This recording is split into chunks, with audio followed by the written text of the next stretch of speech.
This is our But future. how about this? I mean, computer code, that's just a type of language.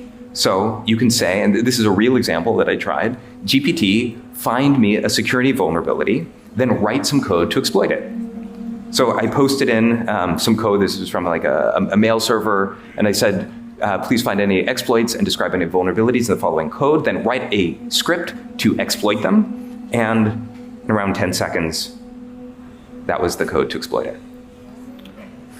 So while it is not yet the case that you can ask an AI to hack a Wi-Fi router, you can see in the double exponential, whether it's 1 year or 2 years or 5 years, at some soon point, it becomes easy to turn all of the physical hardware that's already out there into kind of the ultimate surveillance. Now, one thing for you all to get is that these might look like separate demos. Like, oh, there's some people over here that are building some specialized AI for hacking Wi-Fi routers. And there's some people over here building some specialized AI for inventing images from text.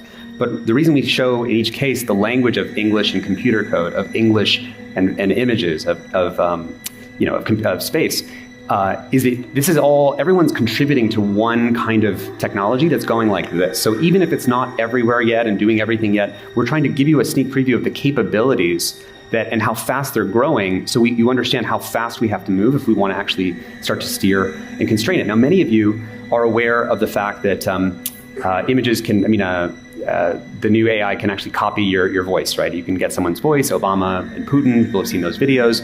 What they may not know is it only takes 3 seconds of your voice to reconstruct it. So here's a demo of the first 3 seconds are of a real person speaking, even though she sounds a little bit metallic. The rest is just what the computer automatically generated her of saying. people are, Real. in 9 cases out of 10, Synthetic. mere spectacle reflections of the actuality of things.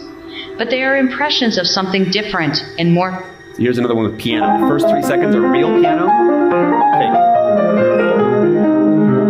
Indistinguishable, right? So the first 3 seconds are real piano, the rest is just automatically generating.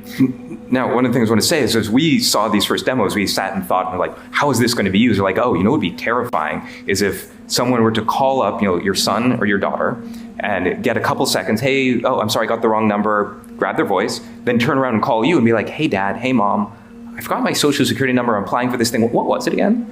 And we're like, that's scary. We thought about that conceptually, and then this actually happened. Exactly, and this happens more and more, that we will think of something, and then we'll look in the news, and within a week or 2 weeks, there it is. So this is that exact thing happening.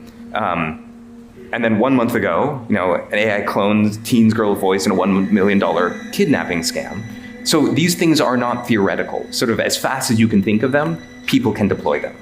And of course, people are familiar with how this has been happening in social media, because you can beautify photos, you can actually change someone's voice in real time. Those are new demos. Some of you may be familiar with this. This is the new beautification filters in TikTok. I can't believe this is a filter. The fact that this is what filters have evolved into is actually crazy to me. I grew up with the dog filter on Snapchat, and now this filter gave me lip fillers. This is what I look like in real life.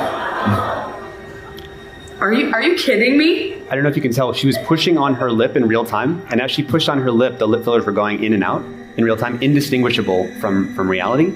And now you're going to be able to create your own avatar. This is just from a week ago. A 23-year-old Snapchat influencer took her own likeness and basically created a virtual version of her as a kind of a boyfriend, a girlfriend as a service for $1 a minute. And people will be able to sell their, avatar souls to basically interact with other people in their voice and their likeness, etc. It's as if no one ever actually watched The Little Mermaid. The thing to say is that this is the year that photographic and video evidence ceases to work, right? And our institutions have not caught up to that yet, right? This is the year you do not know when you talk to someone if you're actually talking to them, even if you have video, even if you have audio.